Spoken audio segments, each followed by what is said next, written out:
Welcome to Pindar Poetry. We hope you learned something new. You start by preparing the phone and then begin the creation flow. Make sure Wi-Fi is stable and iOS is updated. That avoids many errors. Once done, check screen time and restriction settings, turn them off because they block account creation. Next, sign out of any existing iCloud session and restart the iPhone X to clear transient glitches. Finally, go to Settings, tap Sign In to your iPhone, then choose Create Apple ID, and follow the on-screen prompts to enter name, birth date, and email. You now complete the detailed setup steps that often cause failures.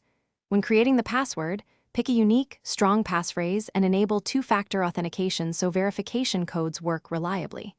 If asked for payment, choose None if you don't want to add a card, otherwise add a valid method. Also make sure date and time are set to automatic, because mismatched time breaks certificates. Once done, verify your email by entering the code Apple sends, then accept terms and let iCloud services sync. You finish by signing into the new Apple ID and enabling iCloud, App Store, and FaceTime as needed. Allow a few minutes for content and purchases to appear.